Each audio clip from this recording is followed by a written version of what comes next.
আসসালাম, শান্তি। মানুষের জীবনের সবচেয়ে প্রয়োজন কি? টাকা পয়সা, এসি রুম, ধন দৌলত, বাড়ি গাড়ি সব আছে, কিন্তু জীবনের নিরাপত্তা নাই, সম্মানের নিরাপত্তা নাই। তাহলে কিন্তু এই শান্তির কোনো দাম নাই। তাহলে মানুষের জীবনের এক নম্বর প্রয়োজন হচ্ছে ওর জীবনের নিরাপত্তা, আর টাকা পয়সার নিরাপত্তা, আর সম্মানের নিরাপত্তা। এটা আল্লাহ জানেন যে মানুষের সবচেয়ে প্রয়োজন হচ্ছে স্থিতিশীল শান্তি, আসসালাম। তো সারা পৃথিবীর সকল শান্তির উৎস হচ্ছে আল্লাহ সুবহানাহু ওয়া তাআলার এই নাম। এই জন্য আল্লাহকে সালাম দেওয়া যায় না, আল্লাহ সুবহানাহু ওয়া তাআলাকে সালাম দেওয়া হারাম, আল্লাহকে সালাম দেওয়া যায় না। কেননা সালামের উৎসই আল্লাহ সুবহানাহু ওয়া তাআলা। তাহলে মানুষ মানুষকে সালাম দিবে, এবং আল্লাহ নিজেও তার নবী রাসূলদের উপর সালাম দিতেন, যা কোরআন মাজিদে শুধু নবী রাসূলদের বর্ণনা দিতে গিয়ে আল্লাহ শুধু এই সালাম নামের কথা বলেছেন। সালামুন আলা নূহিন ফিল আলামিন, শান্তি বর্ষিত হোক নূহের উপর। সালামুন আলা ইব্রাহিম, শান্তি বর্ষিত হোক ইব্রাহিমের উপর। সালামুন আলা মূসা ওয়া হারুন, সালামুন কওলাম মির রাব্বির রহিম। এভাবে আল্লাহ সুবহানাহু ওয়া তাআলা নবীদের বিভিন্ন জায়গায় তাদের উপর শান্তি বর্ষণের কথা বলেছেন। তথা নবীদের সম্মানের নিরাপত্তা, নবীদের জীবনের নিরাপত্তা, নবীদের সকল কিছুর নিরাপত্তার দায়িত্ব আল্লাহ সুবহানাহু ওয়া তাআলা নিয়েছে। আমাদের জীবনেও যদি আমরা সবচেয়ে প্রয়োজন কোন জিনিসটা চাই, তাহলে সালাম। তাহলে এই সালামের জন্য আল্লাহ সুবহানাহু ওয়া তাআলার এই গুণের কাছে আমাদের ফিরে আসতে হবে। আল্লাহ সুবহানাহু ওয়া তাআলার একটা নাম হচ্ছে লতিফ, আল্লাহ সূক্ষ্মদর্শী।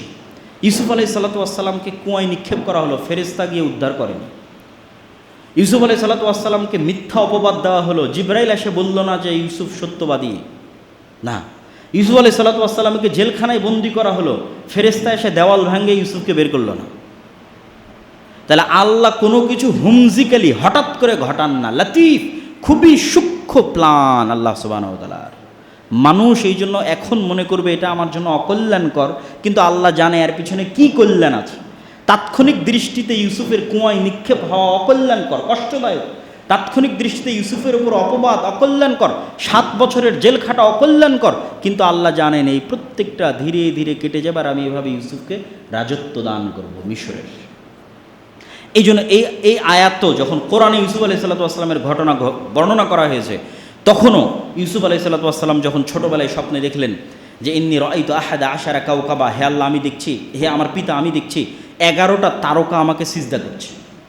এবার দীর্ঘ 30-40 বছরের ঘটনার পর যখন ইয়াকুব আলাইহিস সালাতু ওয়াস সালাম তার সন্তানদের সহ মিশরে ফিরে গেলেন, যখন ইউসুফ আলাইহিস সালাম রাজা, তখন তারা তাকে সম্মানের সিজদা করলেন।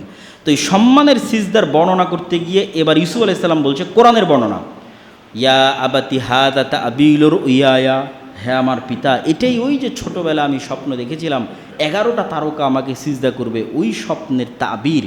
ইন্না রব্বি লাতিফুল লিমা ইয়াশা, আল্লাহ যদি কিছু করতে চান হুট করে করেন না, অত্যন্ত সূক্ষ্মভাবে করেন, মানুষ বুঝতেই পারবে না কিভাবে ঘটবে। এই 11 জনের সিজদা দিতে কত ঘটনা আছে, এতগুলো ঘটনা পার হয়ে গিয়ে 11 জন সিজদা দিল। তো মূসা আলাইহিস সালাতু ওয়াস সালামকে বাঁচাতে হবে, মূসা আলাইহিস সালাতু ওয়াস সালামকে মানুষ করতে হবে, আল্লাহর প্ল্যান সূক্ষ্ম। যে তার সবচেয়ে বড় শত্রু, তার ঘরে তিনি লালন পালন করলেন। মুহাম্মদ সাল্লাল্লাহু আলাইহি ওয়াসাল্লাম যখন শিয়াবে আবি তালেবে তথা গৃহবন্দী অবস্থায়, কুরাইশরা গৃহবন্দী করে রেখেছে বানু হাশেম এবং বানু মুত্তালিব গোত্রকে, কোনো খাবার নাই, 3 বছর যাবৎ গৃহবন্দী। এই 3 বছরে আস্তে আস্তে ঘুনে পোকা ওই গৃহবন্দির ঘোষণা যেটা কাবা ঘরে লাগানো ছিল ওটা খেতে থেকেছে 3 বছরে খেয়ে শেষ করে দিয়েছে, এরা কেউ খুলে দেখেনি। এবার মুহাম্মদ সাল্লাল্লাহু আলাইহি ওয়াসাল্লাম তার চাচা আবু তালেবকে বলছে, চাচা, কাবা ঘরে যে চুক্তিপত্র লেখা আছে আমাদের গৃহবন্দির, ওটা ঘুনে পোকা খেয়ে শেষ করে দিয়েছে, অন্ত নাই, ওখানে যাওয়ারই সুযোগ নাই, বন্দি অবস্থায় আছে। তখন আবু তালেব আবু জাহেলদেরকে ডাক দিয়ে বলছে, আমার ভাতিজা সত্য বলে, আমার ভাতিজা বলেছে কাবা ঘরে তোমরা যে চুক্তিপত্র লিখে রেখেছো গৃহবন্দির, ওটা উই পোকা খেয়ে শেষ করে দিয়েছে। যদি আমার ভাতিজার কথা সত্য হয় গৃহবন্দী মুক্ত করে দিতে হবে, আর যদি আমার ভাতিজার কথা মিথ্যা হয় তাহলে মুহাম্মদ সাল্লাল্লাহু আলাইহি ওয়াসাল্লামকে তোমরা যা করতে চাও করতে পারো, আমার কোনো আপত্তি নেই। খুলে দেখা গেল কাবা ঘর থেকে পাতা খুলে দেখা গেল, হ্যাঁ আসলে ঘুই পোকা খেয়ে শেষ করে দিয়েছে। তো মুহাম্মদ সাল্লাল্লাহু আলাইহি ওয়াসাল্লামের মতো শ্রেষ্ঠ নবীকে গৃহবন্দী থেকে মুক্ত করতে হবে, তো আল্লাহর প্ল্যান কত সূক্ষ্ম, যেই পর্যন্ত মানুষের চিন্তা শক্তিও যেতে পারে না। এইভাবে আল্লাহ সুবহানাহু ওয়া তাআলা সাহায্য আসে, এইভাবে আল্লাহ সুবহানাহু ওয়া তাআলা প্ল্যান করে। অতএব আপনি কখনো বিপদে আছেন, কখনো সমস্যায় আছেন, যদি হতাশ হন তাহলে হবে না, আল্লাহর এই নামের কথা স্মরণ রাখতে হবে, লতিফুল লিমা ইয়াশা। আল্লাহ সুবহানাহু তাআলা হালিম এবং সবুর, ধৈর্যশীল। কেন ধৈর্য ধারণ করেন, কি কারণ? আমেরিকা ইসরায়েল এত অত্যাচার করতেছে, আল্লাহ এত ধৈর্যশীল কেন? আল্লাহ যদি ধৈর্যশীল না হতো তাহলে সবার আগে বিপদে পড়তো মুমিনেরা। কেন মুমিনেরা বিপদে পড়তো? তাহলে আপনি একটা পাপ করলে সাথে সাথেই শাস্তি আসা লাজিম। কেন আল্লাহ ধৈর্যশীল নয়? আপনি চাচ্ছেন যে আমেরিকা ইসরায়েল পাপ করতেছে, ওর উপর আল্লাহ শাস্তি দিক, তাহলে এবার আপনি যে পাপ করতেছেন তা আপনার উপর তো সাথে সাথে শাস্তি আসবে, তখন আপনি কোথায় যাবেন? তো আল্লাহ সুবহানাহু ওয়া তাআলার ধৈর্যের গুণ মুমিনকে উপকার দেয় কিভাবে? ক্ষমা চাওয়ার সুযোগ দেয়। ভুল করেছো, আল্লাহ ধৈর্য ধারণ করছে, ক্ষমা চাও। আর কাফের মুশরিককে বিপদে ফেলে কিভাবে? ও তো মনে করছে আরে আমি তো এত অন্যায় করি, কই কেউ তো আমাকে ধরে না, তখন আরও অন্যায় করে, ধোঁকা।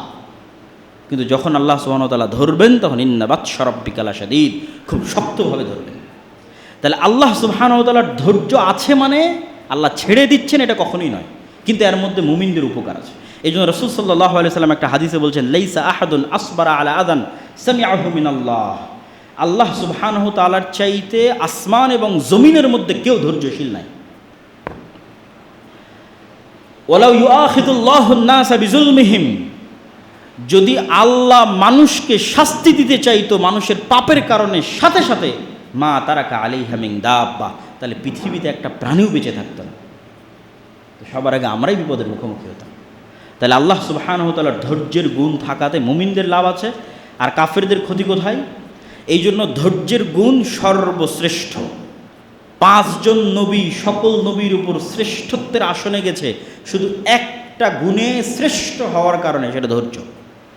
5 জন নবী, নূহ, ইব্রাহিম, মূসা, ঈসা, মুহাম্মদ সাল্লাল্লাহু আলাইহি ওয়াসাল্লাম, এই 5 জন নবী আর বাকি নবীকে অতিক্রম করে সর্বশ্রেষ্ঠ হয়েছে। কেননা তারা একটা গুণে আর অন্য সকল নবীকে পার করে গেছে, সেটা হচ্ছে ধৈর্যের গুণ। এই জন্য আল্লাহ কোরআনে আদেশ দিয়ে বলছে, ফাসবির কামা সাবারা উলুল আজমি মিনার রসুল, ধৈর্য ধারণ করেন দৃঢ় সংকল্পবদ্ধ ধৈর্য ধারণকারী রাসূলদের মতো।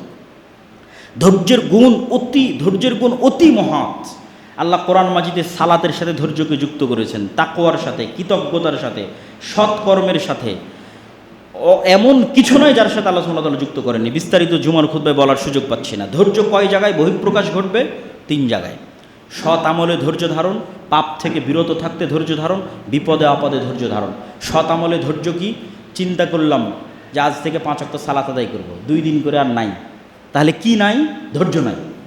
চিন্তা করলাম আজ থেকে প্রতিদিন কোরআন তেলাওয়াত করব, 2 দিন কোরআন তেলাওয়াত করে আর নাই, তাহলে কি নাই? ধৈর্য নাই। তাহলে সৎ আমল করতে সবচেয়ে জরুরি কি লাগে? ধৈর্য। পাপ থেকে বিরত থাকতে ধৈর্য। চিন্তা করলাম আর অশ্লীল দৃশ্য দেখব না, 2 দিন থামার পর আবার দেখলাম, ধৈর্য নাই। অন্তরের উপর কন্ট্রোল নাই। হারাম খাবো না, 2 দিন থামার পর খেলাম। সিগারেট খাবো না, 10 দিন থামার পর খাওয়া শুরু করে দিলাম, কি নাই? ধৈর্য নাই। তাহলে মানুষের সবচেয়ে প্রয়োজনীয় গুণ হচ্ছে ধৈর্য। আর সর্বশ্রেষ্ঠ হচ্ছে বিপদে আপদে ধৈর্য। বিপদে আপদে ধৈর্যের ক্ষেত্রে অসংখ্য ফজিলতের হাদিস আছে, সেগুলো বলার মতো এখানে সময় করতে পারছি না, কারণ আরও 2-1টা গুণ আল্লাহ সুবহানাহু ওয়া তাআলার বলবো। তবে এতটুকু মনে রাখেন, মুহাম্মদ সাল্লাল্লাহু আলাইহি সাল্লামের চাইতে বেশি বিপদ আপদের মুখোমুখি আপনি হননি।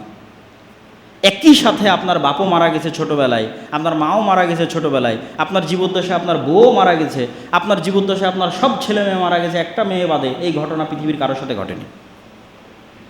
হয়তো আপনার বাপ মারা গেছে কিন্তু বাকিরা আছে, হয়তো আপনার বউ মারা গেছে কিন্তু ছেলে মেয়ে আছে, বাপ আছে। কিন্তু একই সাথে একজন ব্যক্তির সাথে এই ঘটনা ঘটবে, ছোটোবেলায় বাপ মারা গেছে, তারপরে মা মারা গেছে, স্ত্রী মারা গেছে জীবদ্দশায়, বড় বড় মেয়ে, বিবাহিত মেয়েকে নিজের হাতে কবরে দাফন করে দিয়ে এসেছে। রোকাইয়া, উম্মে কুলসুম, জাইনাব, একজন সন্তান মাত্র বেঁচে ছিল, ফাতেমা। তো মুহাম্মদ সাল্লাল্লাহু আলাইহি ওয়াসাল্লামের চেয়ে বেশি বিপদগ্রস্ত আপনি নন, আপনার জীবনে কোথাও নন। আর আল্লাহ সুবহানাহু ওয়া তাআলার দয়া বিপদ দিয়ে বোঝা যায় না। আল্লাহর নবী বললেন, আল্লাহ যাকে সবচেয়ে বেশি ভালোবাসে ওকে বেশি পরীক্ষা করে। তাহলে কি দিয়ে বুঝবেন আল্লাহ আপনার উপর দয়া করছে কিনা? আপনি 5 ওয়াক্ত সালাত আদায় করতে পারেন? যদি পারেন তাহলে আল্লাহ আপনার উপর দয়া করছে। ফজরে উঠতে পারেন? হ্যাঁ পারি, তাহলে আল্লাহর দয়া আপনার উপর আছে। বিপদে পড়েছেন তার মানে আল্লাহর দয়া নেই, এটা ভুয়া কথা। তাহলে নবীরা কোনোদিন বিপদে পড়তো না, ইউসুফ কোনোদিন বিপদে পড়তো না, মুহাম্মদ সাল্লাল্লাহু আলাইহি ওয়াসাল্লাম কোনোদিন বিপদে পড়তো না। আল্লাহর দয়া আপনার উপর আছে, তার প্রমাণ কি? আপনি সালাত আদায় করতে পারছেন, কোরআন করতে পারছেন, দান করতে পারছেন, আল্লাহর দয়া আপনার উপর আছে। নাই, গুনাহে ব্যস্ত আছেন, তাহলে আল্লাহর দয়া আপনার উপর নাই। আর ধৈর্য ধারণ করার সবচেয়ে সহজ বুদ্ধি কি? ইন্না লিল্লাহি ওয়া ইন্না ইলাইহি রাজিউন। এই একটা বাক্যই ধৈর্য ধারণ করার জন্য যথেষ্ট। কেন যথেষ্ট? ইন্না লিল্লাহ, আমি আমার নিজের মালিক নই। আমার এই হাত, আমার পা, আমার জীবন, আমার চুল, এগুলো একটা আমার কথা শোনে না। শোনে নাকি? আপনি এখন গোস্ত খান, খেয়ে বলেন যে এটাকে তুমি প্রোটিন হিসেবে না, এটাকে তুমি অন্য একটা হিসেবে গ্রহণ করো। অথবা চিনি খান, চিনি খেয়ে বলেন আপনার শরীরকে যে এটাকে তুমি সুগার হিসেবে না, এটাকে প্রোটিন হিসেবে গ্রহণ করো। শরীর আপনার কথা শুনবে? এক সেকেন্ডের জন্য শরীর আপনার কথা শোনে না। শরীরকে যেই মেকানিজমে সেট করা আছে ওটা পৃথিবীর কোনো ডাক্তার লঙ্ঘন করতে পারবে না। তাহলে শরীর কার কথা শোনে? আল্লাহ সুবহানাহু ওয়া তাআলার কথা শোনে। তাহলে আপনার শরীরের মালিক কে? তো যখন আপনি আপনার নিজেরই মালিক হলেন না, তাহলে আপনার টাকার মালিক কে? আপনার ছেলের মালিক কে? আপনার বাড়ির মালিক কে? আল্লাহ। এবার ওয়া ইন্না ইলাইহি রাজিউন, আর একদিন না একদিন আমাকে আল্লাহর কাছে যেতেই হবে। তাহলে আপনি যদি আল্লাহর কাছে যান, তাহলে আপনার বাড়ি, গাড়ি, ধন সম্পদ, টাকা পয়সা, ছেলে মেয়ে সবগুলো আল্লাহর কাছে ফিরে যাবে। তাহলে এখন ইনস্ট্যান্ট আপনি চিন্তা করেন আপনার 50,000 টাকা হারিয়ে গেছে, তা আপনি কি চিন্তা করবেন? না, আরে আমি তো আমার মালিক না। আল্লাহ চাইলে দেখুন আমাকেই নিয়ে যেতে পারতো। 50,000 টাকা আর কি, ওটার মালিক তো আমি ছিলাম না। মনে করেন আপনার ছেলে মারা গেছে, তো ইন্না লিল্লাহ, আরে আমি তো আমার নিজের মালিক না, চাইলে তো এখন আল্লাহ আমাকেই নিয়ে যেতে পারতো। তো আমার ছেলের মালিক কেমনি আমি? আমার ছেলেকে আল্লাহ নিয়ে চলে গেছে। ওয়া ইন্না ইলাইহি রাজিউন। আচ্ছা, আজকে যাইনি, কাল তো যেতে হবে। আজ বেঁচে গেছি কিন্তু কাল তো যেতে হবে। এই একটা বাক্য ধৈর্য ধারণের জন্য যথেষ্ট। আল্লাহ সুবহানাহু ওয়া তাআলার একটা গুণ হচ্ছে শাকুর, আল্লাহ শুকরিয়া আদায়কারী। আল্লাহর শুকরিয়া আদায়ের কি দরকার? এটা একটা ব্যতিক্রম গুণ। আপনি মানুষের উপকার করবেন, শুকরিয়া আদায় করবে আল্লাহ। মনে করেন আপনি টাকা দিয়ে কাউকে হেল্প করলেন, ওই টাকাটা আপনাকে কে দিয়েছে? আল্লাহ দিয়েছে। টাকাটা কি আপনি আল্লাহকে দিলেন না আর এক মানুষকে দিলেন? আর এক মানুষকে দিলেন, কিন্তু শুকরিয়া কে আদায় করবে? টাকাও দিল আল্লাহ, ওই টাকাটা আল্লাহ নিজে নিল না, কিন্তু উনি শুকরিয়া আদায় করবেন। এই জন্য মানুষকে উপকার করে মানুষের শুকরিয়া চাইয়েন না, মানুষের কৃতজ্ঞতা চাইয়েন না। কৃতজ্ঞতা কে স্বীকার করবে? আল্লাহ। একটা পতিতালয়ের মহিলা একটা কুকুরকে পানি পান করিয়েছে, তো হিসাবে কৃতজ্ঞতা আদায় করা উচিত কুকুরের। তো কুকুর আর কতটুকু কৃতজ্ঞতা আদায় করবে? সর্বোচ্চ মনিবের অনুগত থাকবে। আর কৃতজ্ঞতা যদি আল্লাহ আদায় করে, তাহলে সব গুনাহ ক্ষমা করে দিয়ে জান্নাতে দিয়ে দিয়েছে। তাহলে আপনি মানুষের কৃতজ্ঞতা চান না, আল্লাহ শাকুর। আল্লাহ বলছে আমি শুকরিয়া আদায়কারী। তোমার এত কিসের টেনশন? মানুষকে দিয়ে ভুলে যাও, শুকরিয়া আল্লাহ আদায় করবে। আল্লাহ সুবহানাহু ওয়া তাআলার আরেকটা গুণ করিম, মহানুভব। এইটা বাংলা অনুবাদ করে আপনাকে আমি বুঝাতে পারবো না উদাহরণ দেওয়া ছাড়া। মনে করেন আমি একজন আলেম, আমার মধ্যে জ্ঞানের গুণ আছে, কিন্তু আমি মহানুভব নই।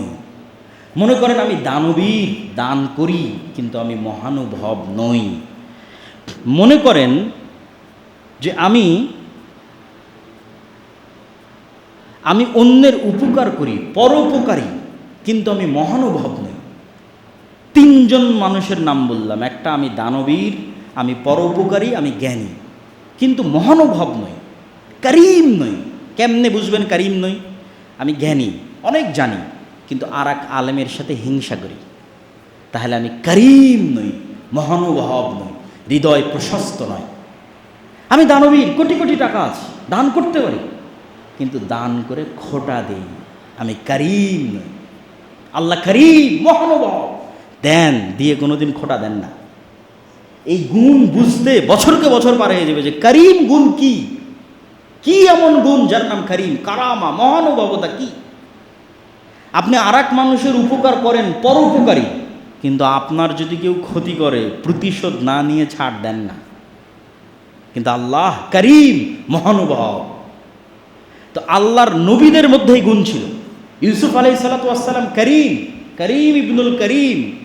ভাইয়েরা তাকে হত্যার ষড়যন্ত্র করেছে, উনি প্রতিশোধ নেননি, কেন? উনি করিম। মুহাম্মদ সাল্লাল্লাহু আলাইহি ওয়াসাল্লাম করিম, মহানুভব।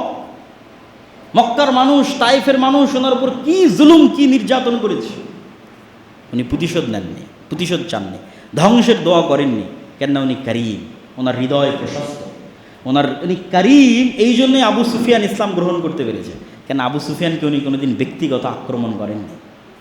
যদি একবারও আবু সুফিয়ানকে ব্যক্তিগত আক্রমণ করতেন, আবু সুফিয়ান ইসলাম গ্রহণ করতে পারত না। কিন্তু মুহাম্মদ ইসলাম কারীম, মহানুভব, এখানে আবু সুফিয়ানের ইসলাম গ্রহণের জায়গা আছে, আবু জাহালের ইসলাম গ্রহণের জায়গা আছে, কেন কাউকে উনি ব্যক্তিগতভাবে কোনোদিন আক্রমণের শিকার করেননি। আল্লাহ সুবহানাহু ওয়া তাআলার যে গুণের আলোচনা করে আজকের বক্তব্য শেষ করব, আল ওয়াকিল, মামলার সময় দায়িত্ব দেন। আপনি মামলা পরিচালনা করা জানেন না, উকিল জানে, তাই ওকে দায়িত্ব দিয়েছেন। তো আল্লাহ বলছে তোমরা আমাকে ওয়াকিল বানাও, ফাত্তাখিযহু ওয়াকিলা, আমি ওয়াকিল, আমাকে ওয়াকিল বানাও। তো আল্লাহকে আপনি কেমনে ওয়াকিল বানাবেন, দায়িত্বশীল কেমনে বানাবেন, কেন বানাবেন? 3টা কারণ আল্লাহ কোরআন মাজিদে উল্লেখ করেছে যেই কারণে আল্লাহকে দায়িত্বশীল করতে হবে। উদাহরণ নাম্বার 1, আপনি মৃত্যুবরণ করতেছেন হঠাৎ, তা আপনি বলতেছেন আপনার ছেলেকে অথবা আপনার ভাইকে, ভাই আমার ছোট ছোট ছেলে মেয়ে রেখে গেলাম, একটু তুই দেখে রাখিস। এটা দায়িত্ব দেওয়া। কারণ আল্লাহ বলতেছে তুমি তোমার যে ভাইকে দায়িত্ব দিয়ে যাচ্ছ, ও তো এখনই মরে যেতে পারে, ও তো এখনই অ্যাক্সিডেন্টের শিকার, ও নিজেও মরে যাবে।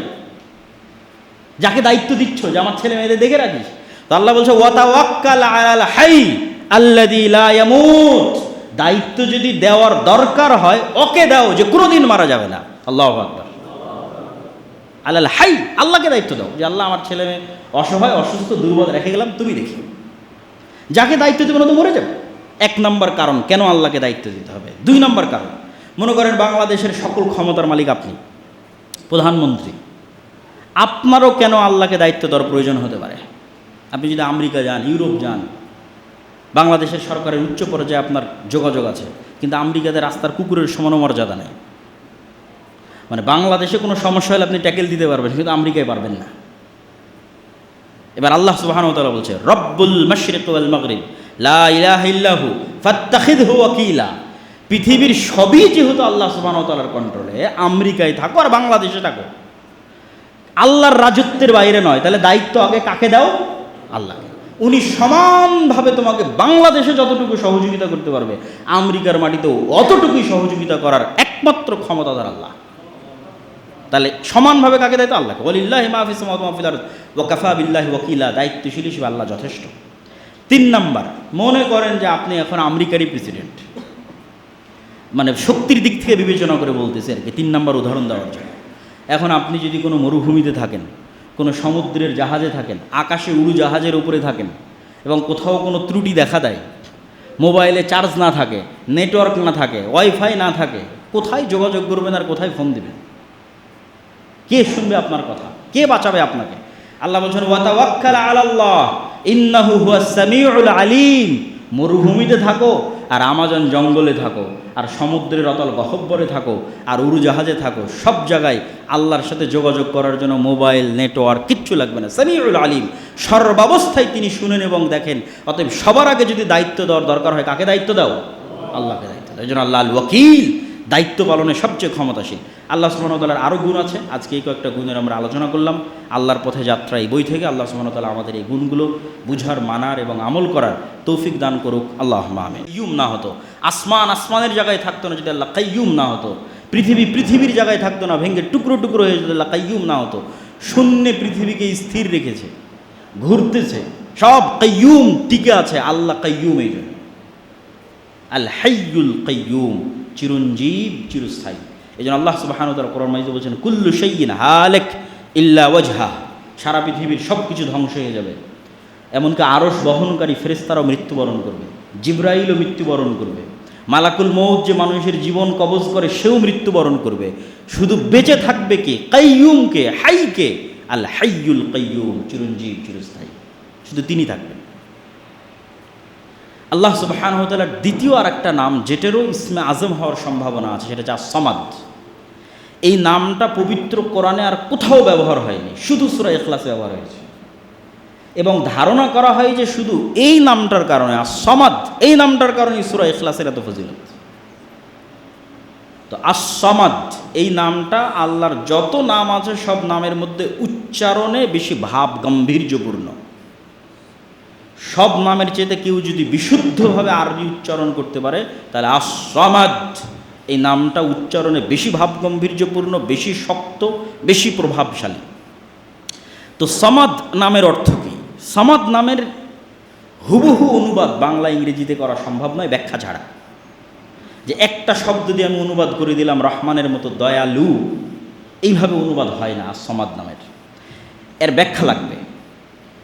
এর এক নম্বর ব্যাখ্যা হচ্ছে আল্লাহ সুবহানাহু ওয়া তাআলা আত্মনির্ভরশীল, অমুখাপেক্ষী, এক নাম্বার।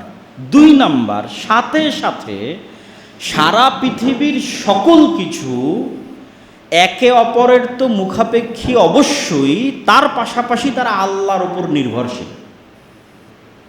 দুটো একসাথে। ঈসা আলাইহিস সালাতু ওয়াস সালামও তার মায়ের মুখাপেক্ষী, মায়ের দুধ খেয়ে তিনি বড় হয়েছে। তাকে ঘুমাতে হতো, তাকে খেতে হতো। পৃথিবীর যত উলুহিয়াতের দাবিদার আছে, যারা নিজেকে ইলাহ দাবি করে, তাদেরকে এই এক নাম দিয়ে আপনি পরীক্ষা করতে পারবেন ও আস-সামাদ কিনা। আত্মনির্ভরশীল, স্বয়ং সম্পূর্ণ, অমুখাপেক্ষী, শতভাগ কিনা, শতভাগ। না খেয়ে থাকতে পারবে কিনা, কতদিন? না ঘুমিয়ে থাকতে পারবে কিনা, কতদিন? ছোটবেলায় মা ছাড়া বড় হতে পারলো কিনা, কতদিন? সে যেই হোক, যত বড় অলি, আউলিয়া, নবী, রাসূল, পীর, বুজুর্গ যেই হোক, সব যারা ইবাদতের যোগ্য বা মানুষ মনে করে সে ইবাদতের যোগ্য, তাদেরকে পরীক্ষা করতে হবে সমাদ এই নাম দিয়ে। এই নামের শেষ যেটা ব্যাখ্যা সেটা হচ্ছে বাধ্যগত, চাক অথবা না চাক, ইচ্ছা হোক অথবা অনিচ্ছা হোক, আল্লাহর কাফের হোক অথবা আল্লাহর মুশরিক হোক অথবা আল্লাহর নাস্তিক হোক, সবগুলো বাধ্যগত অবস্থায় আল্লাহর কাছে এবং আল্লাহর রাজত্ব, আল্লাহর কন্ট্রোল এবং আল্লাহর কাছে ফিরে আসতে বাধ্য। ও চাইলো কি না চাইলো তাতে দেখে আল্লাহ সুবহানাহু ওয়া তাআলার কোনো লাভ নাই। এই বর্ণনা দিতে গিয়ে আল্লাহ সুবহানাহু ওয়া তাআলা কোরআন মাজিদে বলছেন, আফাগাইরা দীনিল্লাহি ইয়াবগুন, ওরা কি আল্লাহর আনুগত্য বাদে অন্যদিকে খুঁজতে যায়? ওয়ালাহু আসলামা মান ফিস সামাওয়াতি ওয়াল আরদি তাওআন ওয়া কারহা, ইচ্ছাই হোক অনিচ্ছাই হোক আল্লাহর কাছেই ফিরে আসতে হবে। আল্লাহর রাজত্বের বাইরে যাওয়ার কারো ক্ষমতা নেই। ও যত বড় কাফের হোক, নাস্তিক হোক, মুশরিক হোক, ফেরাউন হোক, নমরুদ হোক, আল্লাহর কন্ট্রোলে। সাব্বাহা লিল্লাহি মা ফিস সামাওয়াতি ওয়াল আরজ ওয়া হুয়াল আজিজুল হাকিম, আসমান এবং জমিনের মধ্যে যা কিছু আছে প্রত্যেকটা সৃষ্টিজীব আল্লাহর তাসবিহ পাঠ করে, ইচ্ছায় অনিচ্ছায়। আলাম তারা আন্নাল্লাহ ইউসাব্বিহু লাহু মান ফিস সামাওয়াতি ওয়াল আরজ, হে নবী আপনি কি দেখেন না আসমান এবং জমিনের সব কিছু আল্লাহর তাসবিহ পাঠ করে। এমনকি ওয়াত-তায়রু সাফাতিন, যে পাখি আকাশে উঠছে ও তাসবিহ পাঠ করে। শুধু তাই নয়, কুল্লুন ক্বাদ আলিমা সালাতাহু ওয়া তাসবিহা, এরা সবাই আল্লাহর সালাতও আদায় করে। আল্লাহর তাসবিহ এবং আল্লাহর সালাত এরা জানে কিভাবে করতে হয়। ওয়ালিল্লাহি ইয়াসজুদু মান ফিস সামাওয়াতি ওয়াল আরদি তাওআন ওয়া কারহা, চাক অথবা না চাক, ইচ্ছা হোক অথবা না হোক, সব সৃষ্টিজীব আল্লাহ সুবহানাহু ওয়া তাআলার কাছে সিজদায় অবনত হতে বাধ্য হয়, হতে হয়। এ হলো সামাদ। আল্লাহ সুবহানাহু ওয়া তাআলার কন্ট্রোলের বাইরে কিচ্ছু নেই। আর তিনি নিজে অমুখাপেক্ষী, মানুষ সব একে অপরের মুখাপেক্ষী, আবার আল্লাহর উপর নির্ভরশীল। আল্লাহ সুবহানাহু ওয়া তাআলার পরের যে গুণ আমরা আলোচনা করব সেটা হচ্ছে আল আজিজ। আজিজ মানে মহাপরাক্রমশালী। মহাপরাক্রমশালী বলতে কি বুঝায়? মানুষের ক্ষমতা থাকতে পারে, সাবেক প্রধানমন্ত্রীরও ক্ষমতা ছিল, কিন্তু মহাপরাক্রমশালীর ক্ষমতা কি? কারো ক্ষমতা জবাবদিহিতার বাইরে নয়। ডোনাল্ড ট্রাম্পের ক্ষমতাও জবাবদিহিতার বাইরে নয়। চায়নার প্রেসিডেন্ট শি জিনপিংয়ের ক্ষমতাও জবাবদিহিতার বাইরে নয়। ও কিছু করতে গেলে 10 বার চিন্তা করবে ডোনাল্ড ট্রাম্প কী বলবে, রাশিয়ার প্রেসিডেন্ট ভ্লাদিমির পুতিন কী বলবে। জবাবদিহিতার বাইরে নয়, জবাবদিহিতার আওতায়, প্রশ্নের মুখে। তাহলে মহাপরাক্রমশালী মানে কি? যাকে কেউ প্রশ্ন করতে পারবে না, প্রশ্ন করার সাহস এবং ক্ষমতা রাখে না। এই অর্থটা হচ্ছে আল আজিজ। বাস্তব উদাহরণ দেই। বাস্তব উদাহরণ হচ্ছে আল্লাহ সুবহানাহু ওয়া তাআলা যদি বলে যে আমি ফেরাউন আর নমরুদকে জান্নাতে দিয়ে দিলাম, তাহলে ইব্রাহিম, মুসা আর মুহাম্মদ সাল্লাল্লাহু আলাইহি ওয়াসাল্লাম এই প্রশ্ন করার সাহস রাখেন না, কেন দিলেন?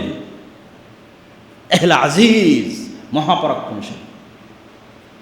কিন্তু আল্লাহ সুবহানাহু ওয়া তাআলা মহাপরাক্রমশালী এই কথার সাথে কোরআন মাজিদে একবার এক এক নাম যুক্ত করেন। কোথাও বলেন আজিজুন হাকিম, কোথাও বলেন আজিজুন আলিম, কোথাও বলেন আজিজুন রাহিম। তো যখন যেখানে যে নাম যুক্ত করবে তখন আর একটা ভিন্ন অর্থ দিবে। যেমন সূরা শুআরার মধ্যে আল্লাহ সুবহানাহু ওয়া তাআলা নবীদের ঘটনা বর্ণনা করতে গিয়ে মুসাকে কিভাবে বাঁচালেন, ইব্রাহিমকে কিভাবে বাঁচালেন, ইউসুফকে কিভাবে বাঁচালেন, এগুলোর বর্ণনা দিতে গিয়ে বারবার বলেছেন আমি আজিজুন রহিম, মহাপরাক্রমশালী। আর আমার এই মহাপরাক্রম ক্ষমতার বহিঃপ্রকাশ আমার নবীদের উপর দয়ার কারণে ঘটিয়ে থাকি, সব সময় ঘটাই না। ফেরাউনের মতো শাসককে পানিতে ডুবিয়ে দিলাম, রাস্তা তৈরি করে দিলাম মিডিলে, এটা আমার মহাপরাক্রম ক্ষমতার বহিঃপ্রকাশ, কিন্তু সব সময় ঘটাই না। রহিম, মুসার উপর দয়া করে ঘটিয়েছে। আগুনে ইব্রাহিমকে নিক্ষেপ করা হলো, পুড়ল না, আমি আজিজ, আমার ক্ষমতা আছে, কিন্তু সব সময় এই ক্ষমতা দেখাই না। ইব্রাহিমের উপর আমার দয়া আছে, এই জন্য এই ক্ষমতা দেখিয়েছি। আজিজুন রহিম, মহাপরাক্রমশালী, ক্ষমতা তখনই দেখাই যখন দয়া করি। আজিজুন হাকিম, এটা কোথায় বলবে? আজিজুন হাকিম বলবে যখনই শাস্তির কথা বলবে। ফেরাউনের শাস্তি হোক, নমরুদের শাস্তি হোক, আদ সামুদ যত ক্ষমতাধর আছে সব ক্ষমতাধরকে শাস্তি দিতে বলবে আজিজুন হাকিম। শাস্তি দিতে পারি কিন্তু কাউকে অন্যায়ভাবে শাস্তি দেই না। হাকিম, প্রজ্ঞাময়, শাস্তি দিলে ন্যায়পরায়ণভাবে দিই। কেউ অন্যায় করলো না আর ওকে শাস্তি দিয়ে দিলাম, যা ইচ্ছা তা করার ক্ষমতা আমার আছে, কেউ আমাকে প্রশ্ন করতে পারবে না, এ কথা সত্য, কিন্তু শাস্তি দিলে হাকিম, প্রজ্ঞাময়, ন্যায়পরায়ণতার সাথে শাস্তি দিই। এবার আজিজুন আলিম, এটা কখন বলবে? আল্লাহ সুবহানাহু ওয়া তাআলা পবিত্র কোরআন মাজিদে যখনই আসমান জমিন সৃষ্টি রহস্যের বর্ণনা দিয়েছে, প্রত্যেক জায়গায় শেষে বলেছে যালিকা তাকদীরুল আজিজিল আলিম। আসমান বিশাল সৃষ্টি, জমিন বিশাল সৃষ্টি, চন্দ্র সূর্য নক্ষত্র বিশাল সৃষ্টি, এই সব সৃষ্টির ক্ষমতা আমার আছে, আজিজ আলিম। আবার এগুলো কিভাবে কন্ট্রোল করতে হবে, কিভাবে ঠিক রাখতে হবে, কিভাবে রক্ষণাবেক্ষণ করতে হবে, কোথায় কি হচ্ছে সব আমি জানি, আলিম। তো আল্লাহ সুবহানাহু ওয়া তাআলার আজিজ নামের সাথে যখন বিভিন্ন গুণ যুক্ত হবে তখন সেই রিলেটেড অর্থ আমাদের গ্রহণ করতে হবে। আল্লাহ সুবহানাহু ওয়া তাআলার আরেকটা নাম